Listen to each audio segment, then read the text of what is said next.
Hi, I'm Dr. Ray Middleton, and thank you to David from the Mental Health Foundation for inviting me to share a few thoughts about what might be helpful in developing a public mental health approach to improving our thinking around personality disorder.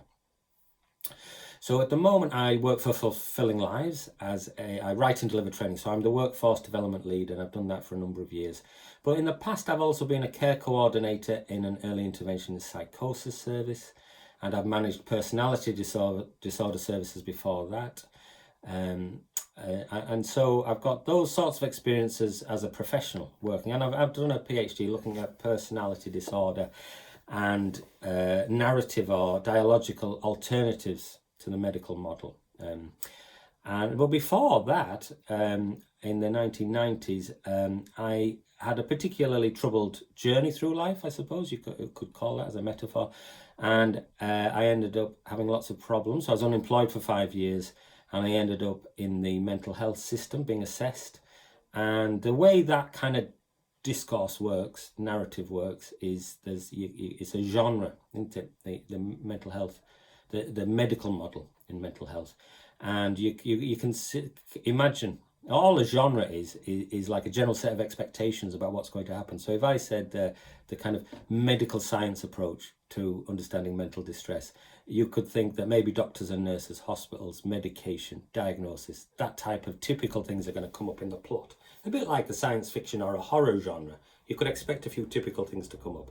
And those typically expected things did come up in my journey. So when I got assessed, I got a diagnosis, and a diagnosis initially of bipolar affective disorder. But then, as I didn't get well, I didn't recover. What happened was I got caught up, as some people do, in a narrative. We can get caught up in a narrative, can't we? So once I was seen as mentally ill or mentally disordered, and I didn't get better, I ended up being an inpatient in the psychiatric hospital. And then a cycle happened where I kept being struggling. I used alcohol and drugs as kind of self-medicate because I had a lot of anger and guilt and shame about being sexually abused as a child. I did tell people at the mental health assessment this, but what their approach, which is based on their training in that particular approach, is to look for symptoms of a disorder and then diagnose people. And so I ended up seeing myself as my diagnosis, really, and this isn't unusual. You know, some people find they get better and they use aspects of the medical approach, the medical model, to kind of integrate into their narrative of getting better. They might say, oh, well, I realised I had this problem and then I did X, Y, and Z. Other people get better and their narrative that develops their personal story is in resistance to that because the medical model. And I'm in that kind of range. I found I got caught up in the medical model, and I saw myself as a passive patient. And the problem with the medical model I found was that initially it relieved a lot of anxiety, because why was my life so difficult? And why had I got all these problems? Well, here was a solution from this narrative, which was saying, well, you're mentally disordered, you've got a mental illness. I got 7 different diagnoses, and the last one, once I got kind of caught up in 7 different admissions to the psychiatric hospital, was to say I had borderline personality disorder. But actually what I'd said to the original psychiatrist and the other ones that I saw was that I'd been sexually abused as a child, and that had gone on for a long time, and I'd responded to this by feeling angry and anxious and guilty and ashamed, and I'd used alcohol and drugs and self-harm, cut myself and overdosed as a kind of coping mechanism. So having got caught up in that world, and I'm illustrating the point about that's a very narrow approach. It's the dominant model, so it needs acknowledging, and there's lots of critiques of that model. It was clearly, there was lots of evidence around in the 1950s that approach didn't work, but that hasn't prevented it from maintaining its dominance of the way to make sense of serious mental health problems is to go to medical science. And that narrative, which has those characters and those typical outcomes, categories, diagnosis, medication, treatment, etc. But what I'd suggest would be helpful from a public health approach, having kind of reflected on this, is to see, have a dialogical approach. So that's from a guy called Mikhail Bakhtin. And there's lots of dialogical approaches to different things in life. So open dialogue is an approach to severe psychosis, developed in Western Lapland by Jaakko Seppälä and others. And I was privileged enough to help to run a small open dialogue pilot. You know, I chaired the working party in 2013, and there were lots of other people involved in that, and that was really helpful. And that's a non-diagnostic approach with very low levels of medication, which involves people's social networking, making sense of distress. So open dialogue is an alternative to the diagnostic approach. And there's lots of other approaches that a public health approach would need to be aware of, I would suggest is helpful. Like trauma-informed care, looked at the adverse childhood experiences studies, has found how common trauma is, and then trauma-informed care educates generally staff in services and also the general public in organisations to have a trauma-informed approach, trauma-informed practice. So that's another approach which helps to kind of say it's everybody's business to understand the impact of trauma. The psychologically informed environments, or PI, has been developing now for about 10 years. There's Robin Johnson has developed them at pilink.net, and there's lots of free resources at pilink.net. And PI is a way to help homeless services, for example, to develop, and I've been involved in developing PI and training people around trauma-informed care for a number of years now. And PI is a way to help services, often staff in homeless services who aren't paid very well, often not trained very well, to start to think about the work they do with people who have high levels of trauma, often who attract a diagnosis of personality disorder, but traditional mental health services aren't very good at helping. And so the idea is there's a range of things. I'm just kind of flagging up a few here. If you took a dialogical epistemology, which says that it's not just about trying to have a monopoly, you know, like the game of Monopoly where one person wins all the money and everybody else loses. Instead, narratives that can help, our genres, general set of expectations, that can help people make sense of distress. There's many out there, and a dialogical approach would be a good starting point in terms of epistemology, and using Bakhtin would be my suggestion. And there's examples of that in practice, such as open dialogue, etc. And there's some pilots in the UK now, been running for a couple of years. But those approaches are also available through the trauma-informed care. The other approach that comes to mind is the power threat meaning framework by the British Psychological Association would be really worth going for, in terms of not making the mistake of having a public health approach which says, try and have a good diet, exercise, and some self-care and a bit of this. But if it's getting a bit tricky, see your GP and get referred into the, in my experience, the beast that is going to diagnose you, give you loads of medication. In my case, put on lots of weight because of the side effects of medication, sometimes stop me breathing because I had reactions to the thing. And so you end up, dying younger because people get diabetes from the weight gain from the medication.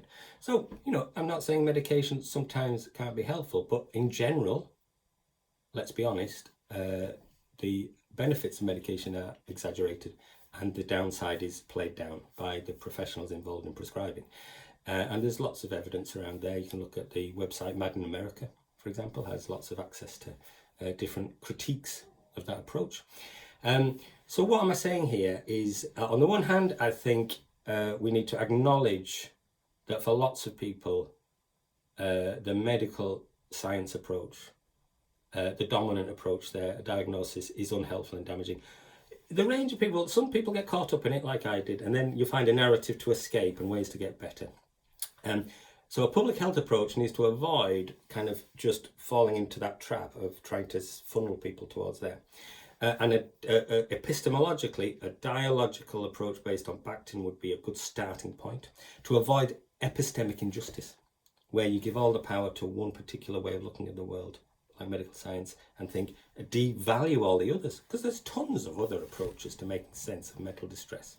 For people like myself who are attracted to the diagnosis of personality disorder, there's political kind of approaches, like you might get involved in all sorts of stuff. In the 90s, I got involved in protesting about climate change. People did think that was a mad thing to do at the time in the 90s, but now it's quite popular. be alive. So the historic, everything is historically contingent, isn't it? If you wait long enough, these things become, change. Things change because ideas are historically and culturally, socially contingent. They're not stuck in science, stuck in time in the fact that we're just peeling back the truths. It's power and knowledge is all interwoven, and there's vested interests and there's struggles around it. So there's lots of other things, peer support, Narcotics Anonymous, Alcoholics Anonymous, and lots of others. Peer support around recovering from trauma. There's philosophical approaches, there's faith-based approaches which offer narratives which can help people to make sense of distress, and techniques to get better. So for example, my experience, people's experience of getting better varies, and not everybody gets better. Lots of people die. I've just been involved in a service where 10% of our clients that we supported with multiple and complex needs or multiple disadvantages, 10% of them died. Often they attracted a diagnosis of personality disorder or met the criteria, but it was virtually impossible, apart from 1 or 2 rare cases, to get the people into secondary mental health services, which was tragic. But they're just not geared up for helping people with more complex needs. And so 10% of our clients died fulfilling lives in Newcastle and Gateshead, which was shocking. But to change the system, to think systemically is helpful. To change the system takes time. And there are good ingredients. We can be really positive. It's not just about deconstructing and flagging up how people can get trapped in these, the medical diagnostic approach. There's lots of other approaches.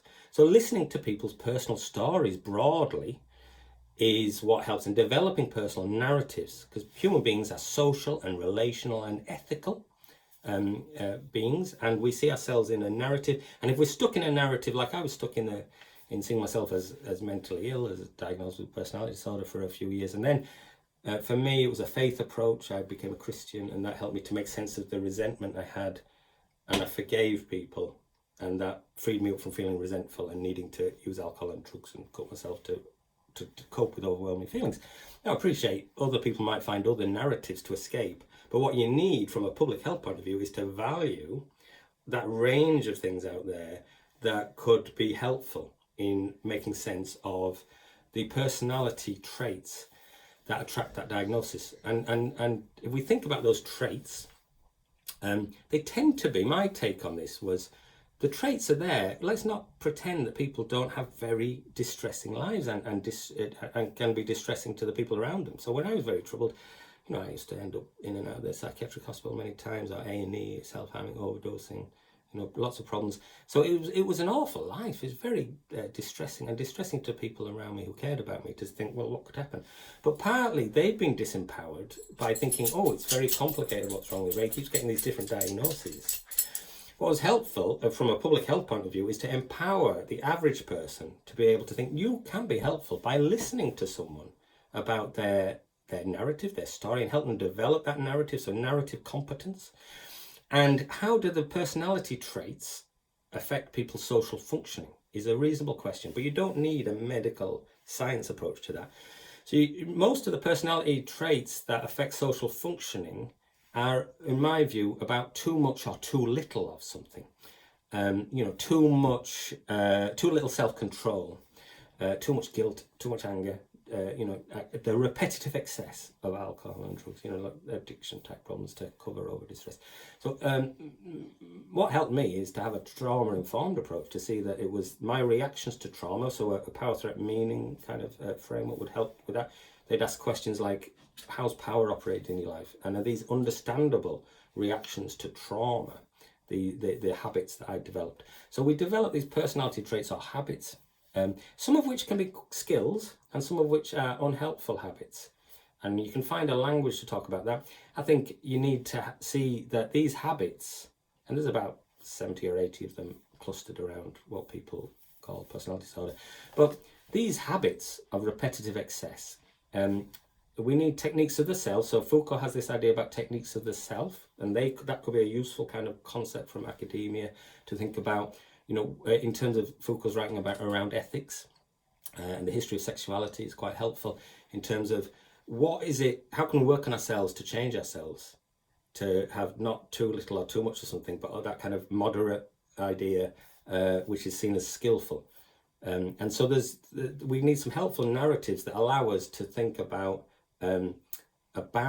ourselves and to change in a community of other people, and that offers some helpful techniques of the self, to use a kind of academic concept, is quite helpful to think about excess and insufficiency around those habits. And also, it's not written down anywhere what is ethically too much or too little of something, because society always changes as well, doesn't it?